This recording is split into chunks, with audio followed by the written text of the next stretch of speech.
इस सरकार की ममता दीदी की सबसे बड़े अचीवमेंट अगर कोई होगी तो घोटालों में पश्चिम बंगाल को नंबर 1 पर लाने का काम दीदी ने किया है।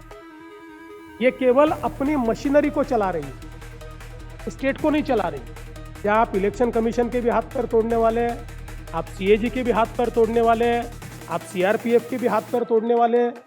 सरकार का पैसा जो सरकार की तिजोरी में आ सकता है, इसको लूटने का काम चल रहा है। मात्र 5-7 सालों में बंगाल वापस देश के पहले 5 राज्यों में आ सकता है। इस सरकार की ममता दीदी की सबसे बड़े अचीवमेंट अगर कोई होगी तो घोटालों में पश्चिम बंगाल को नंबर 1 पर लाने का काम दीदी ने किया है। ऐसा नहीं है बंगाल में इतने नेचुरल रिसोर्सेस है या माइनिंग है, ये नेचुरल रिसोर्सेस का पैसा ये सरकार की तिजोरी में क्यों नहीं आता? भले ही मैन्युफैक्चरिंग हम लोग ये समझ ले कि थोड़ा पीछे चला गया, पर माइनिंग तो जोरों से चल रहा है। फिर भी आप उसकी कुल मिलाकर सरकार की तिजोरी में कितना पैसा आता है देखिए। हमारा बंगाल का जो रेवेन्यू कलेक्शन है मात्र 1 लाख करोड़ पर पहुंचा है। आज देखिए मोदी जी के नेतृत्व में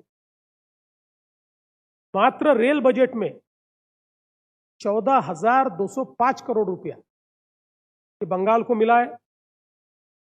बंगाल में 5 करोड़ लोगों के जनधन के अकाउंट्स मोदी जी के माध्यम से खोले गए। 85 लाख लोगों को शौचालय मिले। 1 करोड़ से अधिक लोगों को रसोई गैस मिला है। 52 लाख किसानों को किसान सम्मान निधि यहां पर मिल रहा है। और मोदी जी की लखपति दीदी स्कीम में 11 लाख से अधिक हमारी बहनें आज लखपति हुई है और 56 लाख से अधिक वरिष्ठ नागरिकों को आज मोदी जी की व्यवस्था से पेंशन यहां पर मिल रहा है। तो एक प्रकार से जब पूरा देश बड़ी तेजी के साथ आगे बढ़ रहा है और मोदी जी ने तो कभी भेदभाव नहीं किया, किसी राज्य के साथ नहीं किया, लेकिन आप सीएजी की रिपोर्ट को उठाकर देखेंगे तो भारत सरकार ने दिया हुआ पैसा किस प्रकार से उसकी लूट मची, ये सीएजी की रिपोर्ट में आपको दिखाई पड़ता। स्वस्थ बजट के लिए आपका फिस्कल डेफिसिट 3% से अंदर ही होना चाहिए। पश्चिम बंगाल 4%, 4.5%, 5% तक पहुंच गई। रेवेन्यू डेफिसिट में भी 2.5% तक पहुंच गया है। तो इसका मतलब यह है कि सरकार ये केवल अपनी मशीनरी को चला रही है, स्टेट को नहीं चला रही। स्टेट में निवेश के लिए सरकार के पास कोई योजना नहीं है। मैं फिर एक बार आपको बताना चाहता हूं कि अगर हम कैपिटल एक्सपेंडिचर की बात करें, अर्थव्यवस्था में कैपिटल एक्सपेंडिचर सबसे महत्वपूर्ण हम मानते हैं, उसमें भी सबसे कम आज बड़े राज्यों में कैपिटल एक्सपेंडिचर ये बंगाल में हो रहा है। तो इस प्रकार से अगर हम विचार करें तो बंगाल एक प्रकार से फाइनेंशियल मिसमैनेजमेंट के कारण डेट ट्रैप में जा रहा है।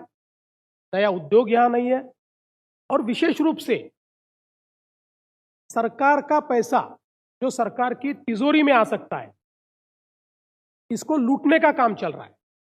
तो मैं कभी कभी विचार करता हूं कि कौन सा लोकतंत्र है। क्या आप इलेक्शन कमीशन के भी हाथ पैर तोड़ने वाले हैं, आप सीएजी के भी हाथ पैर तोड़ने वाले हैं, आप सीआरपीएफ के भी हाथ पैर तोड़ने वाले हैं।